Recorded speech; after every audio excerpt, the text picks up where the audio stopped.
First of all good morning to all of you. तो अपन देखते हैं लेक्चर नंबर 34 है अपना, और यूनिट अपनी खत्म हो चुकी थी। लास्ट जो यूनिट थी 7th यूनिट वो खत्म हो चुकी, सॉरी 8th यूनिट अपनी खत्म हो चुकी थी। अपन नाइन्थ यूनिट देखते हैं। यूनिट नंबर डाल लीजिए आप 9। ये है हमारी orifice and mouth pieces. Orifice and mouth pieces. तो क्या है भाई इस यूनिट के अंदर क्या करेंगे अपन? ऑरिफिस और माउथ पीस दो डिवाइसेस होती हैं, दो ओपनिंग टाइप के स्ट्रक्चर होते हैं जिनका यूज़ अपन डिस्चार्ज मेजरमेंट में और टैंक को एम्प्टी करने में, खाली करने में करते हैं। ऑरिफिस क्या है, माउथ पीस क्या है? जैसे आपने ऑरिफिस मीटर पढ़ा था। ऑरिफिस मीटर का मतलब क्या होता था? इसमें ऑरिफिस का मतलब क्या होता था? एक केवल होल रहता था, उसी को अपन बोलते थे ये ऑरिफिस होता है हमारा। ठीक है, ऐसे ही ऑरिफिस, वो तो ऑरिफिस मीटर था, यहाँ पर ऑरिफिस का मतलब होता है होल। होल का मतलब एक छेद होता है। ठीक है, अब इसका क्या यूज़ है फ्लूइड मैकेनिक्स में, अपन इसको क्यों पढ़ रहे हैं? माउथ पीस क्या है, क्या चीज़ है? तो अपन दोनों चीज़ देखते हैं। माउथ पीस का मतलब होता है उस छेद को, पहले मैं ऑरिफिस के बारे में आपको बताता हूँ। मान लीजिए कोई टैंक है, टंकी है मेरे पास, ठीक है, उस टंकी में कहीं पर गलती से छेद हो गया, ठीक है, तो वो टैंक क्या होगा? धीरे धीरे खाली होगा। एक चीज़ तो ये हो गई। तो खाली होने में कितना टाइम लगेगा मुझे ये ज्ञात करना है। तो यहाँ पर मेरे को इस चीज़ की स्टडी करना ज़रूरी है कि खाली होने में कितना टाइम लगेगा। ठीक है ना? तो कोई भी टैंक है अपना, उसको खाली होने में कितना ज़्यादा टाइम लगेगा ये अपन को देखना है, पहली चीज़। तो दूसरी चीज़ क्या है कि अगर कोई टैंक के अंदर हम जानबूझकर खाली करवाना चाह रहे हैं, किसी भी कारण से हमें खाली करवाना है वो टैंक, तो उस वाली कंडीशन में हमको देखना कितने टाइम में खाली हुआ, कितना डिस्चार्ज निकल रहा है इससे। इन सब चीज़ों को ज्ञात करने के लिए कितना टाइम, जैसे पेट्रोल का टैंक है, ठीक है, और वहाँ पर कोई छेद हो गया या फिर होने वाला है, वो पतला है और लेकिन छेद होने वाला है ऐसे मान लीजिए, तो मैं क्या चाह रहा हूँ, या फिर किसी दूसरी जगह पे आग लग चुकी है, पूरे पेट्रोल का जो वो है, पूरी इंडस्ट्री में, पूरी फैक्ट्री में आग लग चुकी है पेट्रोल वाली में, और टैंक भरे हुए हैं 2-3। तो फिर मैं चाह रहा हूँ कि यार इन टैंक को क्या करूँ, खाली कर लूँ, जल्दी से जल्दी खाली करके किसी टैंकर वगैरह में डाल के और पेट्रोल को कहीं भेज देता हूँ मैं, जिससे ये पेट्रोल तो बच जाए जलने से। तो मेरे को इन सब चीज़ों के लिए क्या चाहिए? टाइम ज्ञात करना है कि भाई अगर मैं ये जो मेरा टैंक था पेट्रोल का, इसमें अगर मैं कोई छेद करके ही तो निकालूंगा बाहर, या नली डाल कुछ भी करता हूँ, तो यहाँ से अगर मैं निकाल रहा हूँ छेद डाल, यहाँ पर मैं छेद कर दिया, तो यहाँ पर फिर मैं उस पेट्रोल को निकाल रहा हूँ और कहीं और जगह पे मैं इसको भर करके भेजना चाह रहा हूँ, तो कितनी देर में खाली हो जाएगा? क्योंकि मुझे देखना पड़ेगा ना आग कितनी तेज़ी से फैल रही है, 1 घंटे पूरे को खाक कर देगी, क्या ये 1 घंटे से पहले खाली हो जाएगा? एक तो ये यूज़ हुआ। तो मेरे को क्या देखना है? ये जो छेद है, होल है, इस होल को बोलते हैं ऑरिफिस, कि इसका डिस्चार्ज कितना है। डिस्चार्ज से पता चल जाएगा मेरे को, इतना मीटर क्यूब पर सेकंड है भाई इसका डिस्चार्ज, क्या है? इतने मीटर क्यूब पर सेकंड। इसका वॉल्यूम मुझे पता होगा, इतना मीटर क्यूब है, ठीक है, तो कितने समय में खाली हो जाएगा, टाइम मुझे पता चल जाएगा। ठीक है, पहला यूज़ तो ये हो गया। और दूसरा यूज़ क्या हो गया? तो मुझे खाली करना था। एक होता है कि कोई छेद हो गया, यहीं पर ही कोई छेद हो चुका है, गल करके छेद हो गया, अब मुझे क्या है, इसको भरना है कैसे न कैसे करके। तो भरने के लिए अगर मैं इसको मैं इसकी रिपेयरिंग करना चाह रहा हूँ, तो मेरे को मिस्त्री बुलाना होगा, थोड़ा टाइम लगेगा, मेरे को आधा घंटा लग जाएगा। तो मैं देखना चाह रहा हूँ कि उस आधे घंटे में कितना पेट्रोल बाहर निकल जाएगा। वो भी कैसे पता चलेगा? जब मेरे को इसका डिस्चार्ज पता हो और टाइमिंग पता हो, तब मैं इसको निकाल पाऊंगा। समझ रहे हो? तो ये सब चीज़ों के लिए अपन यूज़ करते हैं कि अपन को पता होना चाहिए कि इन छेद से कितना डिस्चार्ज निकलता है, कितने समय में खाली कर देता है। तो ये सारी स्टडी करते हैं अपन ऑरिफिस के अंदर। तो ऑरिफिस क्या होता है? सिंपल छेद होता है बस। ठीक है, अब बात करता हूँ मैं आपसे माउथ पीस की। Mouthpiece is a advanced version of orifice. Mouthpiece orifice एक जैसी चीज़ है। देखो यहाँ पर तो क्या है, एक छेद हो गया, ये देखो छेद था, इसमें से यहीं से निकल रहा है लिक्विड, और यहाँ पर क्या छेद नहीं था, एक पाइप थी, ये पाइप है। तो छेद जो यहाँ था, उस छेद को आपने कहाँ शिफ्ट कर दिया? थोड़ा सा आगे शिफ्ट कर दिया। अब लिक्विड कहाँ से निकलेगा? यहाँ से निकलेगा। तो चीज़ तो एक ही है, आपने क्या दे दिया? उस छेद को, उस होल को थोड़ी सी आपने लेंथ दे दी, लंबाई दे दी, उस होल को थोड़ी सी लंबाई दे दी। तो अब ये होल यहाँ था, अब यहाँ पर हो चुका है, तो पहले यहाँ से लिक्विड निकल रहा था, अब लिक्विड यहाँ से निकलेगा। जब लिक्विड यहाँ से निकलेगा तो ये जो बना हुआ है ना, इसको बोलते हैं माउथ पीस, मतलब मुंह की तरह है। ये देखो कि यहाँ से अपन थूकते हैं ना, या अपन कुछ भी पानी निकालते हैं मुंह से, तो देखो वही सेम चीज़ है। तो ये क्या है, इसको बोलते हैं पर माउथ पीस बोलते हैं। तो ये अपना माउथ पीस है। तो माउथ पीस क्या है, उसकी लंबाई होती है, और इसमें क्या है, डायरेक्टली एक होल होता है। तो ये दोनों में बस इतना सा अंतर है। तो इसका भी वही यूज़ है। माउथ पीस का भी अपन देखेंगे कि माउथ पीस से कितनी देर में खाली हो जाएगा। भाई अपने घर में जो टंकियाँ रखी होती है ऊपर पानी की, उसमें तो माउथ पीस ही होता है, माउथ पीस ही तो होता है। उसके अंदर एक नली का टुकड़ा लगा रहता है, उसको अपन क्या बोलते हैं, माउथ पीस बोलते हैं। ठीक है ना। अब अपन बात करते हैं ऑरिफिस के बारे में। तो ये चीज़ आपको क्लियर हुई कि ऑरिफिस और माउथ पीस क्या होते हैं, पहली बात। दूसरी बात, इन दोनों के क्या यूजेज हैं। ठीक है ना। अब मैं इनके बारे में थोड़ा सा लिख पाता हूँ। पहले मैं ऑरिफिस के बारे में बात करूंगा, after that I will discuss about mouth pieces. तो पहले मैं लिखता हूँ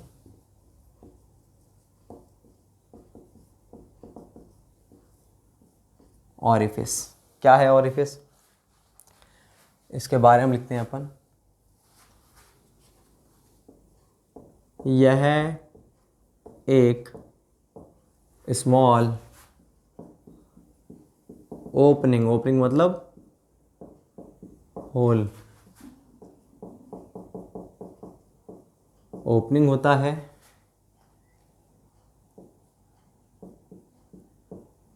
जिसमें से लिक्विड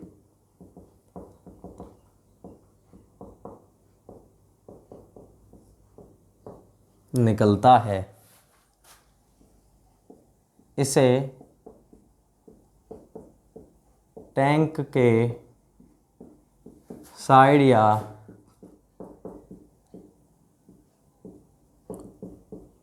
बॉटम में लगाते हैं।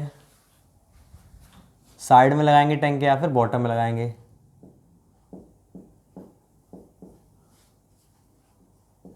इसके द्वारा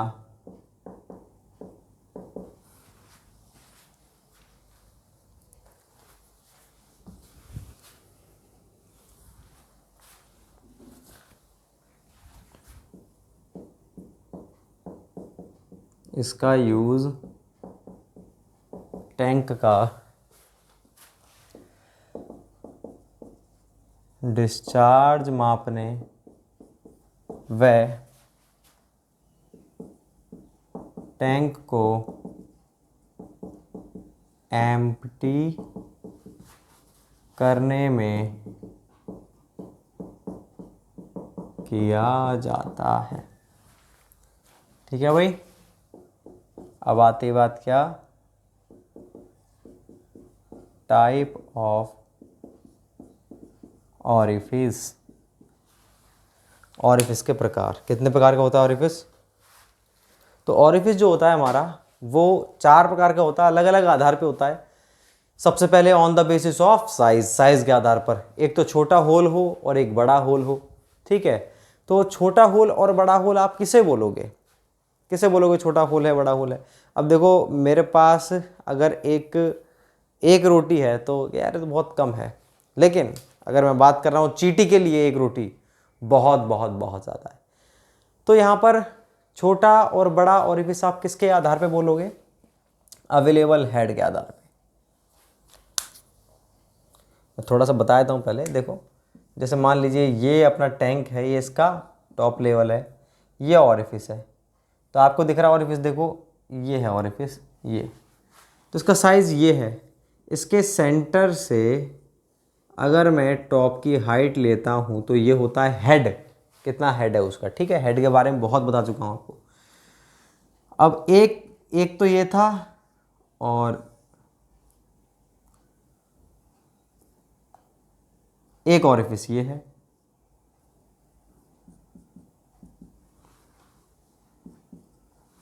तो देखो ये साइज़ है, ये अवेलेबल हेड है, ये साइज़ है, ये अवेलेबल हेड है। दोनों ही केसेस में ऑरिफिस का साइज़ अवेलेबल हेड से क्या है, कम है। इसका साइज़ मान लीजिए h है, h is less than h, इसमें भी h is less than h। लेकिन इस वाले केस में h की जो वैल्यू है वो much less than h, h से बहुत कम है ये। इस वाले केस में एच की वैल्यू इस एच की तुलना में काफ़ी कम है, लेकिन इस वाले केस में कम तो है लेकिन काफ़ी कम नहीं है। मान लीजिए ये तो है हमारा 1 mm, 1 mm मान लीजिए, ये 1 mm है और ये हमारा 1 मीटर, और ये 1 मीटर है और ये है हमारा 10 सेंटीमीटर। तो आप सोच सकते हो ये भी छोटा है इससे, ये भी छोटा है इससे, लेकिन ये जो है बहुत कम नहीं है, कम है केवल, और ये बहुत कम है। तो इसको तो बोलेंगे लार्ज ऑरिफिस और इसको बोलेंगे स्मॉल ऑरिफिस। अब भाई ऐसा मत सोचना कि सर इसमें तो आना चाहिए H is less than H और इसमें आना चाहिए H is greater than H. अरे अवेलेबल हेड से ज़्यादा साइज इतना बड़ा अपन होल कर सकते हैं क्या? इतना बड़ा होल कर देंगे तो वो ऑरिफिस होगा ही नहीं, पानी पूरा बाहर वैसे ही निकल जाएगा। तो सिंपल सी बात है, साइज़ के आधार पर अगर अपन बात करें तो स्मॉल ऑरिफिस वो होता है जिसका साइज़ अवेलेबल हेड से कम होता है, और लार्ज ऑरिफिस वो होता है जिसका साइज़ अवेलेबल हेड से क्या कम होता है, जिसका बहुत कम होता है। तो अपन सबसे पहला तो मैं आपको यही लिखवाता हूँ।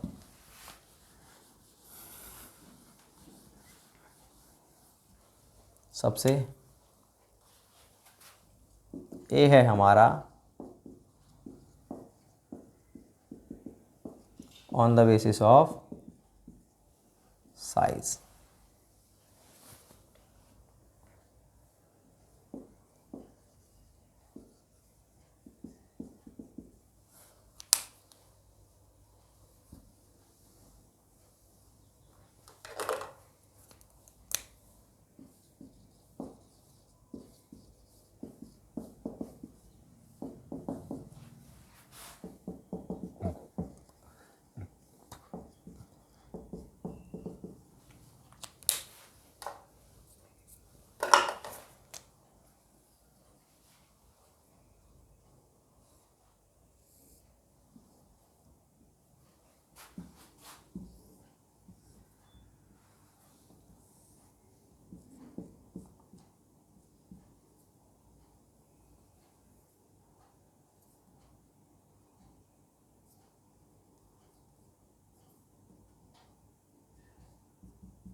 तो स्मॉल ऑरिफिस कौन से हुए, इसके नीचे लिख देना आप,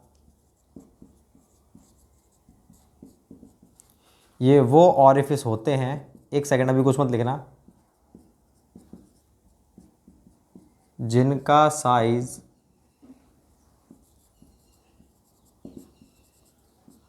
अवेलेबल हेड से बहुत कम होता है।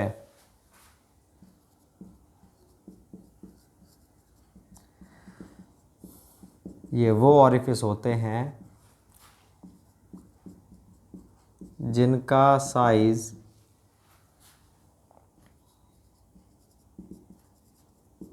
अवेलेबल हेड से कम होता है।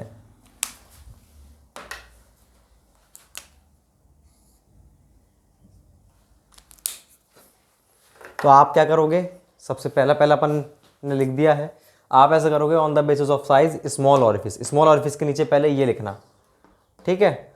ये वो ऑरिफिस होते हैं जिनका साइज अवेलेबल हेड से बहुत कम होता है। देखो साइज ये है, ये अवेलेबल हेड है, size is much less than head, ठीक है। लार्ज ऑरिफिस में पहले ये स्टेटमेंट लिखोगे, उसके नीचे डायग्राम बनाओगे और ये करोगे, ठीक है ना। ये भी कम है, इससे, लेकिन ये बहुत कम नहीं, केवल कम है, तो कम के नीचे अंडरलाइन, ये बहुत कम के नीचे अंडरलाइन। तो पहला टाइप अपना हो गया, मैं इसे मिटाता हूँ, फिर सेकंड टाइप लिखता हूँ, मैं इसे मिटा रहा हूँ भाई।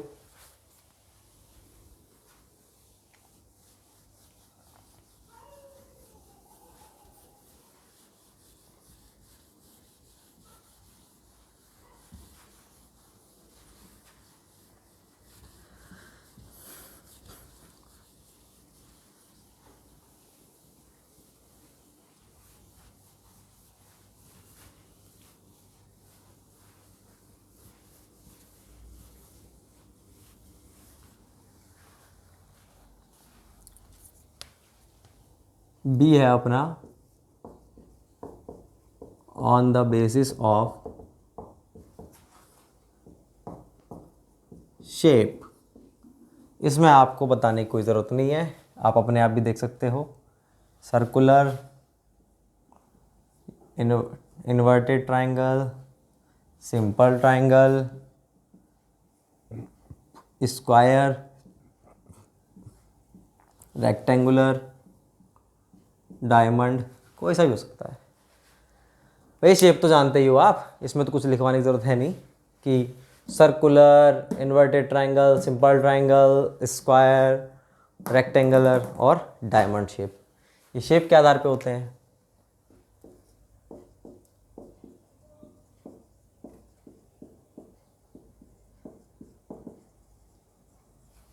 On the basis of edge. अब भैया एज के आधार पे, उनकी एज कैसी है, तो दो प्रकार के होते हैं अपने।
देखो भाई, एज के आधार पे कि जो ओपनिंग होती है ना, एक प्लेट ही तो होगी। ये प्लेट है भाई, मान लो इस तरह से एक सर्कुलर प्लेट है या फिर रेक्टेंगुलर। तो सर्कुलर प्लेट की ओपनिंग है, तो जो ओपनिंग, अब प्लेट की कुछ ना कुछ तो थिकनेस होगी, थोड़ी बिल्कुल कागज़ की तरह प्लेट होगी, कुछ ना कुछ तो उसकी थिकनेस होगी। तो मैं जो प्लेट ऐसे है ना, इसको मैं इधर की तरफ से देख रहा हूँ, मतलब आप सामने से देखोगे ये प्लेट है, तो प्लेट में इधर से छेद कर रखा है अपन ने। तो देखो इस तरह से हो सकता है कि बिल्कुल स्मूथ, इसकी एज कैसी है, ये स्मूथ। अब स्मूथ या बेल माउथ, बेल माउथ को बोलते हैं। अगर इस प्लेट को मैं ऐसा कर दूं ना, तो आपको ये यूं दिखेगा, यूं। और बेल कैसी, ऐसी तो होती है बेल, यही तो होती है बेल। तो देखो आप, ये बेल माउथ है क्या नहीं, ये देखो ये बेल माउथ हो गया, बेल की तरह, बेल मतलब घंटी, घंटी की तरह हो गया इसका माउथ। तो इस, ये तो है अपना स्मूथ, कि पानी जो है इस ऑरिफिस में से स्मूथली बाहर निकले, ठीक है। और ये है बिल्कुल शार्प एज, पानी यूं निकल रहा है बिल्कुल शार्प, ये देखो ये स्ट्रेट है, ये straight, इसको बोलते हैं शार्प एज्ड। तो शार्प एज्ड वाला अधिकतर ये मतलब जो अपना प्रैक्टिकली अपन यूज़ करते हैं, शार्प एज करते हैं, क्यों? क्योंकि बेल माउथ बनाना थोड़ा सा कठिन होता है, इसलिए अपन किसका यूज़ करते हैं। लेकिन बेस्ट कौन सा है, ये वाला, क्यों? क्योंकि इसमें फ्रिक्शन लॉसेज कम होते हैं। तो ये अपना तीसरा टाइप था। चौथा टाइप अपना कौन सा है, मैं इसे मिटाता हूँ, डी लास्ट में लिखता हूँ।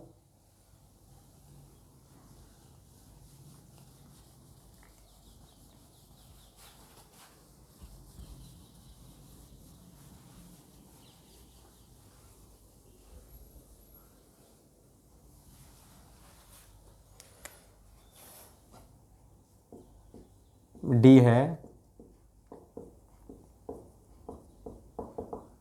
On the basis of discharge.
देखो अपने डिस्चार्ज के आधार पे कितने प्रकार का होता है ये, डिस्चार्ज के आधार पे अपना होता है ये टोटल 3 प्रकार का। एक तो होता है अपना फ्री डिस्चार्ज। फ्री डिस्चार्ज का मतलब क्या है कि जो हमारा ऑरिफिस है, जो हमने ऑरिफिस बनाया, जो हमने होल बनाया है, वहाँ से लिक्विड डायरेक्टली निकल रहा है। ठीक है, कोई रोक टोक नहीं, कुछ नहीं, सामने कोई दूसरा टैंकर नहीं है, डायरेक्टली वो डायरेक्टली एटमॉस्फेयर में निकल रहा है। जैसे ही पानी यहाँ से निकल रहा है तो ये सामने उसको एटमॉस्फेयर मिल रहा है। ठीक है, दूसरा क्या है, हो सकता है ऐसा हो कि एक टंकी से दूसरी टंकी पानी शिफ्ट कर रहे हैं हम, तो वो ऑरिफिस तो बना हुआ है बीच में, लेकिन दूसरी तरफ दूसरी टंकी है, दूसरा रिजर्वायर टंकी, कुछ भी मानो आप, तो लिक्विड इसमें से निकल के इसमें जा रहा है। लेकिन जो दूसरी टंकी है वो भी भरी हुई है, आधी जितनी भी भरी हुई है, तो जितनी भी भरी हुई है ये, तो पानी क्या इसके अंदर ही अंदर यूँ जाएगा और ये लेवल अपन को बढ़ता हुआ दिखेगा। अपन को ये तो दिखेगा ही नहीं कि ऑरिफिस में से पानी आ रहा है, अपन को केवल क्या दूसरी वाली टंकी का लेवल बढ़ता दिखेगा, क्योंकि पानी तो नीचे नीचे आ रहा है, क्योंकि वो पूरा पूरा डूबा हुआ है ऑरिफिस हमारा, फुली सबमर्ज्ड है, पूरा डूबा हुआ है। और ये तीसरा जो है हमारा पार्शियली सबमर्ज्ड, इसमें क्या है, इसमें इन दोनों का कॉम्बिनेशन है। देखो ये तो पूरा खुला हुआ था, ये पूरा डूबा हुआ है, इसमें आधा तो डूबा होगा और आधा खुला होगा। देखो ये वाला जो ये पूरा ऑरिफिस है हमारा, इसका आधा पोर्शन निचला जो है ये एच जो दिख रहा है आपको, ये तो डूबा हुआ है, फुली सबमर्ज्ड है। और ये आधा पोर्शन जो मैंने दिखा रखा है ब्लू से, ये क्या है हमारा, ये है हमारा फ्री। तो इस प्रकार ऐसा हो सकता है ना भाई कि जो दूसरा वाला है ये धीरे धीरे इसका लेवल बढ़ जाएगा, जैसे ही पूरा हो जाएगा यहाँ पर आते क्या हो जाएगा, फुली सबमर्ज्ड हो जाएगा ये। भाई ऐसा भी तो हो सकता है ना कि यहाँ से हम सप्लाई कर रहे हैं पानी की, किसी यहाँ पर पाइप लगा हुआ है और पानी जा रहा है, तो इसका लेवल जो है वो बढ़ ही नहीं पा रहा है, तो कुछ पानी ऊपर से आ रहा है और कुछ इसमें डूबा हुआ है। तो ये हमारा पार्शली सबमर्ज्ड डिस्चार्ज वाला ऑरिफिस है। तो 3 प्रकार के हो गए। इन तीनों ये जो है हमारा इन दोनों का कॉम्बिनेशन है। जब मैं आपको डिस्चार्ज कैलकुलेट करना बताऊंगा कि किस तरह से हम डिस्चार्ज निकालते हैं ऑरिफिस का, नेक्स्ट टॉपिक वही है, तो वहाँ पर अपन चारों की स्टडी करेंगे। सबसे पहले अपन करेंगे किसकी, स्मॉल शार्प एज्ड ऑरिफिस की, छोटा सा ऑरिफिस हो लेकिन शार्प एज्ड हो, उसका अपन किस तरह से डिस्चार्ज निकालते हैं। उसके बाद हम देखेंगे लार्ज रेक्टेंगुलर ऑरिफिस, मतलब कौन सा वाला, इसकी बात करेंगे, फिर हम करेंगे इसकी बात, फिर करेंगे हम इसकी बात। तो जब हम इसका निकाल लेंगे, इसका निकाल लेंगे, जब हमें ये निकालना होगा तो हम कैसे निकालेंगे इसका डिस्चार्ज, आधे पोर्शन जो है ना नीचे वाला सबमर्ज्ड, उसमें तो इसका डिस्चार्ज काम में आएगा, और आधे जो फ्री पोर्शन है उसमें इसका डिस्चार्ज, इन दोनों के डिस्चार्ज को अपन ऐड करेंगे तो अपन को पार्शियल वाला आ जाएगा। इसमें हेड का मेजरमेंट कैसे करते हैं भाई, जो टॉप सरफेस है वहाँ से लेकर के, और ये जो आपको दिख रहा है ये टॉप सरफेस, इसका इन दोनों के बीच की डिस्टेंस तो है हमारी H1, और ये जो है हमारा टॉप सरफेस लिक्विड का, और ये जो ऑरिफिस का बॉटम सरफेस है, इन दोनों के बीच की डिस्टेंस है हमारी H2। बात क्लियर है। अब मैं अगर बात करता हूँ इसकी, इसमें कैसे लेंगे अपन, इसमें ऐसे नहीं करना है कि यहाँ से टॉप सरफेस H1, यहाँ से, यहाँ तो सेंटर लाइन देखते हैं, ऑरिफिस की सेंटर लाइन, ऑरिफिस की सेंटर लाइन देख ली, उस सेंटर लाइन से right hand left hand side वाला जो है टॉप सरफेस, ये तो H1 है, सेंटर लाइन से ये H2 है। हेड इस तरह से मेजर करते हैं अपन इसके अंदर। और जब ये वाला है इसमें कैसे मेजर करेंगे, ये तो H1, ये H2 और ये H, इस तरह से अपन मेजर करते हैं, ठीक है ना। तो ये अपने हेड, वहाँ पर भी अपन देखेंगे किस तरह से अपन इनको ज्ञात करते हैं इन सभी चीज़ों को। तो पहले मैं आपको, ये कंप्लीट अपना हो चुका है on the basis of discharge. तो सबसे पहले अपन क्या करेंगे, सबसे पहले अपन डिस्चार्ज मेजर करेंगे किसका, ध्यान से समझना, आप अपने 4 प्रकार के हो चुके हैं, तो चारों में से कॉम्बिनेशन से कोई ऑरिफिस बनता है, ऐसे डायरेक्टली एक ऑरिफिस नहीं होगा। देखो मान लीजिए मैं अगर सामने से देख रहा हूँ इस वाले को, तो सामने से देखने पर मेरे को ये ऐसा दिख रहा है, मतलब ये जो है ना ये कैसा रेक्टेंगुलर है, तो आप इस ऑरिफिस को कौन सा बोल दोगे, रेक्टेंगुलर ऑरिफिस, बिल्कुल सही बात है। दूसरा कहेगा सर ये तो शार्प एज्ड ऑरिफिस है, उसने पास से देखा कि शार्प एज थी, ये शार्प एज ऑरिफिस है, तो वो भी सही है। On the basis of edge तो शार्प एज हो गया, on the basis of shape तो कौन सा रेक्टेंगल हो गया। तीसरे बोला सर ये स्मॉल ऑरिफिस है, उसने देखा हेड के हिसाब से कि हेड जो है वो ज़्यादा है, ये कम है, हेड बहुत ज़्यादा है, हेड 1 मीटर का था, ये केवल 1 सेंटीमीटर का है, तो देखा सर ये स्मॉल ऑरिफिस है। चौथे ने देखा कि सर ये फ्री, सर ये तो फ्री डिस्चार्ज ऑरिफिस है। तो चारों ने अपने अपने डिवीजन दे दिए, इसको क्या बोल दिया, एक ने तो इसको बोला स्मॉल ऑरिफिस, दूसरे ने क्या बोल दिया इसको रेक्टेंगुलर ऑरिफिस, और तीसरे ने क्या बोल दिया इसको, सर ये हमारा शार्प एज्ड है। चौथे ने क्या बोल दिया, सर ये फ्री डिस्चार्ज ऑरिफिस है। तो मैं इनको जो अपन बोलते हैं, चारों ही बिल्कुल सही है, लेकिन इसको अपन जो बोलते हैं कैसे बोलते हैं, एक तो अपन करते हैं इसको, इन तीनों को यूज़ करते हैं, वैसे ये चारों को भी चारों को यूज़ करते हो तो बहुत वेल डिफाइंड है ये अपना। अपन कैसे बोलेंगे, small rectangular sharp aged free discharge orifice, ऐसे बोलना चाहिए अपन को, लेकिन अपन इतना लंबा नहीं बोलते। जो अगर अधिकतर यही होते हैं फ्री डिस्चार्ज के, अगर ऐसा होता है तो उसको अपन बोल देते हैं विद पार्शियल सबमर्जेंस या फिर विद फुली सबमर्जेंस। वैसे क्या बोलते हैं अपन, स्मॉल शार्प एज्ड ऑरिफिस, ठीक है। अगर कोई और शेप मत बोलो, कोई दिक्कत, स्मॉल शार्प एज्ड ऑरिफिस, या फिर क्या बोलो आप लार्ज रेक्टेंगुलर ऑरिफिस, लार्ज, यहाँ लार्ज भी तो हो सकता है, large rectangular orifice, small rectangular orifice, sharp rectangular sharp aged orifice, इस तरह से अपन बोलते हैं। तो अगर इनमें से कोई सा भी टर्म अगर इसमें से गायब है तो आप समझ जाओ कॉमन सेंस की बात है कि वो जो है हमारा शार्प एज्ड ही होगा। ठीक है, ये दोनों चीज़ें आपको बहुत ही कम मिलेंगी। ठीक है ना, बहुत कम मिलेंगे। अगर कहीं पर आपको शार्प एज और बेल माउथ पे लिखा नहीं दिख रहा ना, तो आप उसको क्या समझोगे कि भैया ये शार्प एज्ड ही है, पहली बात। और दूसरी बात, अगर आपको कोई डिस्चार्ज नहीं दिख रहा, कैसा फ्री है, पार्शल है या फिर फुल है, तभी भी आप क्या बोलोगे उसको कि ये फ्री डिस्चार्ज है हमारा। ठीक है ना। और इसके अंदर अपन क्या करेंगे, सबसे पहले अपन डिस्चार्ज मेज़र करते हैं। मैं इसको मिटा देता हूँ। सबसे पहले अपन डिस्चार्ज मेज़र करेंगे स्मॉल शार्प एज्ड ऑरिफिस का। स्मॉल है, इसका मतलब मैंने इसके अंदर किसी प्रकार का क्या चीज़ नहीं लिया है, शेप नहीं ली, तो कोई बात नहीं, शेप कोई सी भी हो सकती है, मैंने केवल स्मॉल बोल दिया। तो अपन discharge through orifice main heading डालते हैं।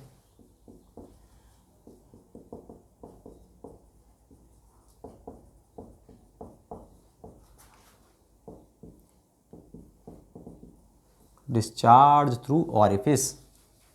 सबसे पहले अपन क्या लिखेंगे इसके अंदर, सबसे पहला मैं ज्ञात करता हूँ 1 नंबर डाल के, किसका discharge, small sharp aged orifice. Small sharp aged orifice.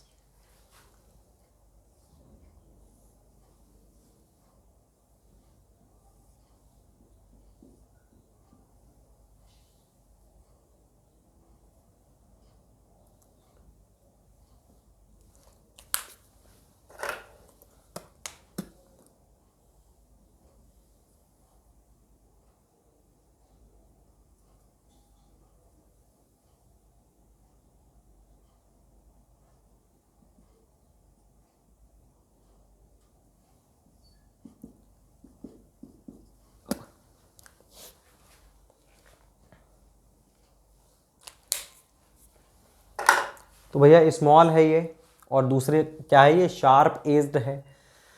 Rectangular या कैसी भी शेप हो सकती है, डजेंट मैटर, फ्री आपको दिख ही रहा है। तो इनका डिस्चार्ज किसने कहा, डिस्चार्ज बराबर एरिया इनटू वेलोसिटी होती है। अब देखो, मैं आपको बताया भी था, बर्नौली इक्वेशन मैंने लिखा था एप्लीकेशंस के अंदर। बर्नौली इक्वेशन का यूज़ अपन ऑरिफिस माउथ पीसेस में भी करते हैं, वियर नॉचेस में भी करते हैं। और वहाँ पर मैंने बोला भी था कि इसको अपन सेपरेटली नेक्स्ट यूनिट के अंदर भी देखेंगे। तो वही चीज़ चल रही है अपनी, क्यू बराबर एरिया इंटू वेलोसिटी होता है। क्यू बराबर एरिया इंटू वेलोसिटी, तो वहीं से आया ये सारी चीज़ें, मैंने कोई अलग से नहीं बताई। जैसे अपन ने पिटोट ट्यूब का और उसका किया था ना, सेम वैसे ही आएगा। तो एरिया क्या होता है, यहाँ पर इसका एरिया, तो ये जो आगे यहाँ पर जो वीना कॉन्ट्रैक्टा बनता है ना, इसके अंदर भी तो वीना कॉन्ट्रैक्टा बनेगा। वीना कॉन्ट्रैक्टा क्या होता है कि ये एरिया है, इसको मैं थोड़ा जूम कर रहा हूँ, ये एरिया किसका है आपका, ऑरिफिस का। ठीक है, इतना। लेकिन जब इसमें से लिक्विड निकलेगा तो लिक्विड ऐसे निकलता है। ठीक है, ऐसे निकलेगा तो लिक्विड का जो एरिया है, देखो क्रॉस सेक्शन एरिया, ये इसकी तुलना में क्या है, कम है। तो इसका जो एरिया है वो तो है ए, इसका एरिया क्या है, एरिया ऑफ वीना कॉन्ट्रैक्टा। इसको मैं कैसे निकालूं, इसको अपन कैसे निकालते हैं, सी सी इंटू ए, ऐसे तो निकालते हैं, कोएफिशिएंट ऑफ कॉन्ट्रैक्शन इंटू में ए। आप देखो पलट के, मैंने आपको पहले समझाया हुआ है। तो अपन यहाँ पर एरिया तो क्या हो गया मेरा, सी सी इंटू में ए, इंटू में वेलोसिटी कैसे निकालते हैं, सी वी इंटू में √2g h। एच क्या होता है, हेड। और फ्री वाले केस में, स्मॉल वाला जो केस होता है बिल्कुल छोटा, छोटे वाले केस में आप हेड कहाँ से लोगे, इसके सेंटर से ऊपर तक। इस चीज को भी आप देख लो एक बार, ये छोटा है या बड़ा है। अगर ये हमारा बड़ा होता, अगर ये हमारा ऑरिफिस बड़ा होता, तो आप हेड कैसे लेते, इससे ऊपर का तो H1 लार्ज होता तो, और ये बॉटम वाले से लेके ऊपर तक की हाइट कितनी हो गई, S2। तो रेक्ट जो अपना लार्ज ऑरिफिस होता है उसके लिए तो हेड अपन, ये H1 है, ये S2 है। इसके लिए हेड कैसे लोगे आप, केवल इसके सेंटर से लेकर के ऊपर तक की हाइट लेते हैं H। तो यहाँ पर H क्या है, अवेलेबल हेड है।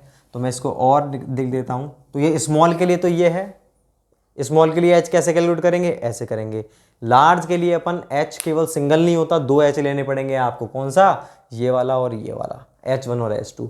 तो यहाँ पर √2g H 2 की पावर 3/2 माइनस H1 की पावर 3/2 हो जाता है। वो मैं आपको लिखवाऊंगा फर्दर, लेकिन मैं आपको कंपेरिजन करके याद रखने के लिए बता रहा हूँ कि आप इस तरह से याद रखेंगे। स्मॉल वाला जो है ना, उसमें हेड कहाँ से करोगे? स्मॉल में तो देखो ये जो है सेंटर से लेकर के, स्मॉल में सेंटर से लेके ऊपर वाले की सेंटर से नीचे वाला डिस्टेंस इतना ज़्यादा डिफरेंस नहीं होता है, इसलिए अपन सेंटर से ले लेते हैं ऊपर तक की हाइट, उसको अपन एच बोल देते हैं। लेकिन इसमें ऐसा नहीं कर सकते कि आप सेंटर से लेके ये ले लिया एच, ये होता है एच, नहीं भाई। क्यों? क्योंकि ये वाली डिस्टेंस और ये वाली डिस्टेंस में बहुत अंतर होता है, इसलिए आपको H1 और H2 लेना पड़ेगा। तो यहाँ पर √2g है, √2g h की जगह क्या लिखेंगे? √2g H2 की पावर 3/2 माइनस H1 की पावर 3/2। हाँ, अलग होता है सीन, वो भी अपन देखेंगे आगे। तो ये बात क्लियर है आपको, स्मॉल में क्या करना है, लार्ज में क्या करना है। अब देखिए, अपन तो स्मॉल की बात कर रहे हैं, लार्ज इससे जस्ट नेक्स्ट है।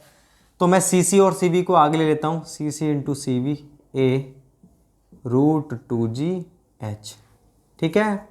और ये क्या होता है हमारा, इसको बोलते हैं कोएफिशिएंट और डिस्चार्ज। तो मैं यहाँ साइड में लिख देता हूँ, हेयर CD पूरे लिखते हैं अपन, CC क्या है, CV क्या है, CD क्या है और A क्या है, H क्या है। एक बार तो लिख लेते हैं अपन, CC क्या है, कोएफिशिएंट ऑफ कॉन्ट्रैक्शन। ये क्या है, कोएफिशिएंट ऑफ वेलोसिटी। ये क्या है, कोएफिशिएंट ऑफ डिस्चार्ज। और ये area of orifice available head from centre of orifice. तो ये अपना कंप्लीट हो चुका है। कौन सा? डिस्चार्ज। किस वाले का डिस्चार्ज हुआ है कंप्लीट हमारा? ये हुआ है अपना discharge small sharp aged orifice का। अब इसके बाद अपन देखेंगे लार्ज रेक्टेंगुलर ऑरिफिस का देखेंगे, लेकिन लार्ज वाले से पहले मैं आपको एक चीज़ बताना चाहूँगा। क्या चीज़? कि ये जो डिफरेंट टाइप ऑफ कोएफिशिएंट होते हैं ना, CC और CV और CD, इसको अपन किस तरह से ज्ञात करते हैं थियोरेटिकली, प्रैक्टिकली इनकी रेंज क्या होती है। ऑरिफिस के लिए दोनों को घुसा मत देना एक दूसरे में, जो हमने पढ़े थे ना पहले, CD वो कोएफिशिएंट ऑफ डिस्चार्ज था, ये भी कोएफिशिएंट ऑफ डिस्चार्ज है, लेकिन वो जो कोएफिशिएंट ऑफ डिस्चार्ज था वो था हमारा किसके लिए? वेंचुरी मीटर के लिए। दूसरा CD था ऑरिफिस मीटर के लिए, CV था पिटोट ट्यूब के लिए। यहाँ पर चीज़ें अलग हो चुकी हैं। यहाँ पर जो CD हम काम में लेंगे वो होगा किसके लिए? ऑरिफिस के लिए, नॉट ऑरिफिस मीटर। और CV भी होगा ऑरिफिस के लिए और CC भी होगा ऑरिफिस के लिए। तो ये ऑरिफिस वाले हैं, इनको अपन कैसे ज्ञात करते हैं, तो मैं इसी के अंदर आपको नीचे लिखवा देता हूँ, जिससे कि आपको दिक्कत नहीं आए। तो आप देखो, नोट्स प्रॉपर बनाना, कंफ्यूज मत होना। पहले मैंने आपको पहला लिखवाया है, मैं आपको दूसरा लिखवाऊंगा ना, लार्ज रेक्टेंगुलर ऑरिफिस, उसका डिस्चार्ज निकालेंगे। उससे पहले मैं आपको इन तीनों कोएफिशिएंट को लिखवाना चाह रहा हूँ नोट के रूप में। तो मैं नोट लिख करके इन तीनों कोएफिशिएंट को डिटेल में लिखवाऊंगा, उसके बाद फिर मैं पढ़ाऊंगा आपको ये सेकेंड पार्ट। बात क्लियर है कि नहीं?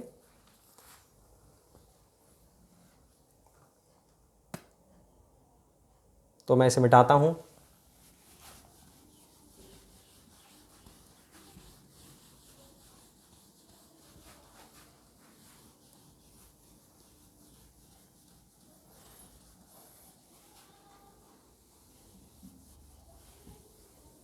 तो इसी के अंदर अपन नीचे अब लिखेंगे नोट, और नोट में क्या लिखेंगे? टाइप ऑफ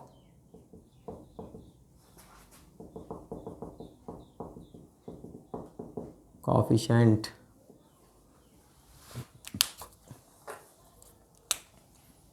स्मॉल a डालेंगे, कोएफिशिएंट ऑफ वेलोसिटी।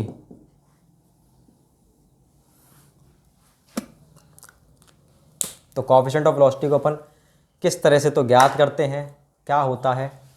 तो दो तरह से ज्ञात करते हैं। एक तो थियोरेटिकली CV क्या होता है हमारा? ये होता है एक्चुअल वेलोसिटी अपॉन में थ्योरेटिकल वेलोसिटी ऐसे ज्ञात करते हैं। प्रैक्टिकली कैसे ज्ञात करोगे?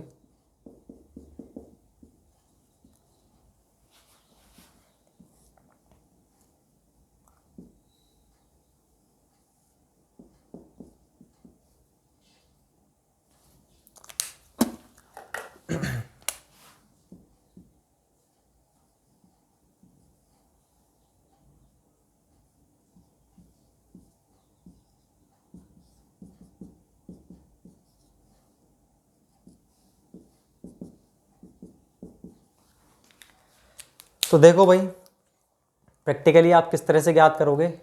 ऐसे हम प्रैक्टिकल करते हैं कि एक ऑरिफिस बना देते हैं और उस ऑरिफिस से अपन क्या करते हैं, लिक्विड को बाहर जाने देते हैं। तो हम खुद ऑरिफिस क्रिएट करते हैं, खुद अपन होल बनाते हैं। तो अपन देखते हैं कि जैसे वो इस पॉइंट पर गिर रहा है यहाँ पे, तो यहाँ से लेकर के इस पॉइंट तक की हॉरिजॉन्टल डिस्टेंस तो हमने माप ली x के रूप में, और इस पॉइंट से लेकर के यहाँ तक की हम वर्टिकल डिस्टेंस जो थी वो हमने माप ली y के रूप में। हमको केवल x और y मापना है, और फिर इन x और y को अपन किस में पुट करेंगे, फॉर्मूले में पुट करेंगे। CV बराबर x अपॉन में 2√YH, इस तरह से पुट करेंगे और अपन प्रैक्टिकली क्या निकाल लेंगे, CV को। तो CV को निकालने के अपने पास दो तरीके हैं। पहला तो अपना कौन सी अप्रोच है, थ्योरेटिकल अप्रोच। कैसे निकालेंगे, CV बराबर एक्चुअल वेलोसिटी अपॉन में थ्योरेटिकल वेलोसिटी। प्रैक्टिकली कैसे निकालते हैं अपन, इस तरह से निकालते हैं। और CV की वैल्यू यहाँ इस वाले केस में 0.95 से 0.99 के बीच में होती है ऑरिफिस के केस में, ठीक है ना। तो ये तो है अपना CV। अब अगर अपन बात करते हैं डिस्चार्ज की, तो कोएफिशिएंट ऑफ डिस्चार्ज क्या होता है वो भी देखते हैं अपन।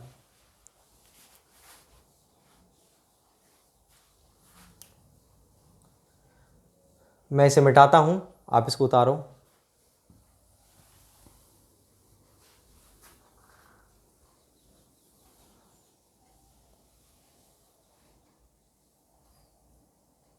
डिस्चार्ज से पहले अपन कोएफिशिएंट ऑफ कॉन्ट्रैक्शन देख लेते हैं।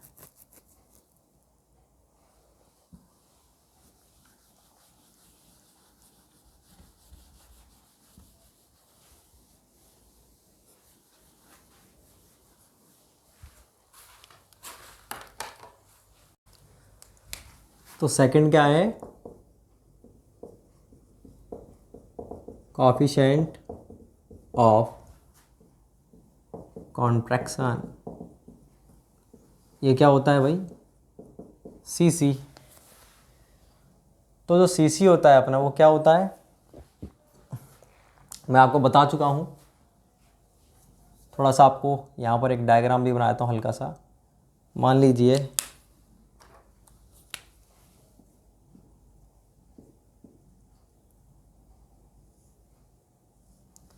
ये तो एरिया है किस चीज़ का, ऑरिफिस का, और ये एरिया है किसका,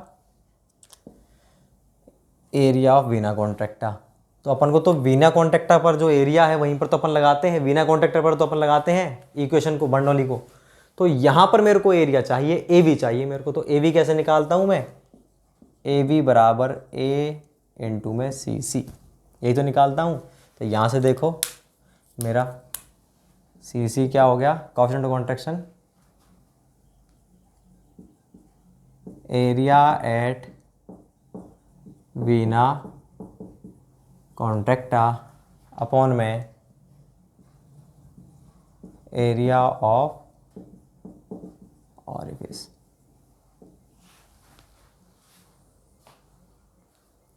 ठीक है ना।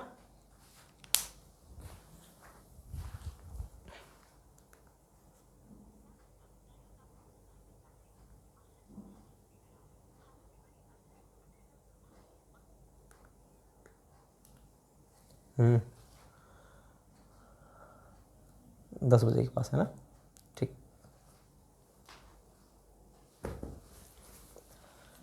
तो अपना ये CC हो गया। तो CC की वैल्यू कितनी होती है, 0.61 to 0.65। ऑरिफिस की बातचीत चल रही है ये। अब मैं आपको तीसरा लिखवाता हूँ क्या, कोएफिशिएंट ऑफ डिस्चार्ज मतलब CD। भाई ये क्लियर हुआ कि नहीं हुआ? कोएफिशिएंट ऑफ कॉन्ट्रैक्शन कैसे आया? कॉन्ट्रैक्ट होने वाला कोएफिशिएंट है अपना। ये हमारा एक्चुअल एरिया था किसका? ऑरिफिस का। ये तो मुझे मालूम रहता, लेकिन मैं इक्वेशन यहाँ पर नहीं लगाता, इक्वेशन वहाँ पर लगाता हूँ जहाँ पर मिनिमम एरिया प्राप्त होता है। मिनिमम एरिया कहाँ पर प्राप्त होता है? ये मुझे प्राप्त होता है यहाँ पे। कहाँ पे? वीना कॉन्ट्रैक्टा पे। ठीक, तो वीना कॉन्ट्रैक्टा का एरिया AV है। AV मैं ज्ञात करना जानता ही नहीं हूँ, कैसे ज्ञात करूँ? तो AV कैसे पता चलेगा मेरे को? जो एरिया है इसको एक कोएफिशिएंट ऑफ कॉन्ट्रैक्शन से मल्टीप्लाई कर दो तो मेरे को ये प्राप्त हो जाएगा। तो CC क्या हो गया मेरा? AV upon A। AV मतलब area at Veena contracta upon area of orifice. CC की वैल्यू कितनी होती है? लगभग 0.61 से 0.65 ऑरिफिस के लिए। अब बात करते हैं हम कोएफिशिएंट ऑफ डिस्चार्ज CD की। तो CD आप जानते ही हो, CD क्या होता है हमारा? Actual discharge upon theoretical discharge. और CD को अपन ऐसे भी तो ज्ञात करते हैं, ABCD है, इसकी वैल्यू 0.61 to 0.69 के समथिंग होती है। तो यहाँ पर जो अपना एक्चुअल डिस्चार्ज और जो थ्योरेटिकल डिस्चार्ज, थ्योरेटिकल जो अपना ज्ञात होकर के आता है मैथमेटिकल इक्वेशन द्वारा, वो गलत होता है, उसकी वैल्यू ज़्यादा होती है, एक्चुअल डिस्चार्ज उससे कम होता है। इसलिए अपन थ्योरेटिकल डिस्चार्ज को एक कोएफिशिएंट से मल्टीप्लाई करते हैं जिससे कि हमको एक्चुअल डिस्चार्ज प्राप्त हो। तो वो जो कोएफिशिएंट होता है उसको क्या बोलते हैं अपन? CD, coefficient of discharge. CD क्या होता है? CC into CV। ऐसे भी निकाल सकते हो। इस पर क्वेश्चन बहुत बनते हैं, आपको CC दे देगा और CD दे देगा, CV पूछेगा। ये दोनों दे देगा, ये पूछेगा, ये दोनों दे देगा, ये पूछेगा। दो चीज़ दे करके एक चीज़ पूछेगा। इसकी वैल्यू 0.61 to 0.69 होती है। किसके लिए? ऑरिफिस के लिए। उनके लिए नहीं, उनके लिए अलग वैल्यू थी। ये 3 हो गए। एक लास्ट और है, चौथा और है, उसको बोलते हैं, वो इतने काम का नहीं है, शायद आपने सुना भी नहीं होगा, कोएफिशिएंट ऑफ रेजिस्टेंस CR से इसको अपन डिनोट करते हैं। और CR दो तरीके से ज्ञात होता है, थ्योरेटिकली CR बराबर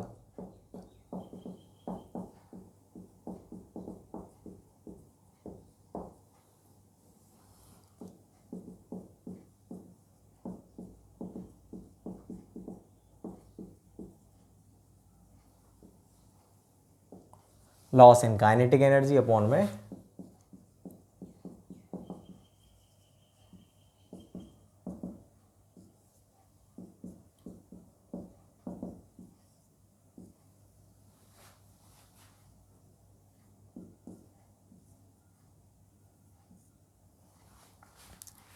तो देखो भाई, CR कोएफिशिएंट ऑफ रेजिस्टेंस क्या होता है हमारा? काइनेटिक एनर्जी में कितना लॉस हुआ है अपॉन में एक्चुअल में काइनेटिक एनर्जी कितनी थी, इन दोनों का रेशो को ही अपन बोलते हैं कोएफिशिएंट ऑफ रेजिस्टेंस। मतलब जो काइनेटिक एनर्जी को रोक रहा है, खत्म कर रहा है, उसको बोलते हैं कोएफिशिएंट ऑफ रेजिस्टेंस। थ्योरेटिकली ऐसे होता है, प्रैक्टिकली कैसे ज्ञात करते हैं? प्रैक्टिकली पहले आप निकालो CV प्रैक्टिकली कैसे निकालोगे? x अपॉन 2√y(h) से CV निकालोगे। ठीक है, उसके बाद में आप CV की वैल्यू यहाँ पुट करोगे, इसको स्क्वायर करोगे, 1/CV² - 1, तो अपना निकलेगा CR। तो ये अपने हो चुके हैं कोएफिशिएंट्स कंप्लीट। ये इससे रिलेटेड टॉपिक था CC CV CD, तो मैंने इसलिए इसको यहीं पर चारों चीज़ों को नोट के रूप में दिखा दिया। अब अपन जो नेक्स्ट पढ़ेंगे ना, देखो ये नोट चल रहे हैं इस चारों। अब जो अपन पढ़ेंगे वो क्या पढ़ेंगे अपन? सेकंड क्या पढ़ेंगे अपन? डिस्चार्ज ज्ञात करना। स्मॉल का तो ज्ञात कर लिया, अपन ज्ञात करेंगे नेक्स्ट लेक्चर में किस चीज़ का डिस्चार्ज ज्ञात करना? Rectangular large orifice, large rectangular orifice का डिस्चार्ज ज्ञात करेंगे सेकंड। उसके बाद देखेंगे हम किसका? फुली सबमर्ज्ड का। उसके बाद देखेंगे पार्शली सबमर्ज्ड का। तो इन चारों के अपने हो जाएंगे। पहला हो चुका है, दूसरा अपन पढ़ेंगे, ये अपने नोट थे। दूसरा, तीसरा, चौथा चारों पढ़ेंगे नेक्स्ट में। उसके बाद माउथ पीस भी पढ़ेंगे अपन नेक्स्ट लेक्चर के अंदर। Thank you so much.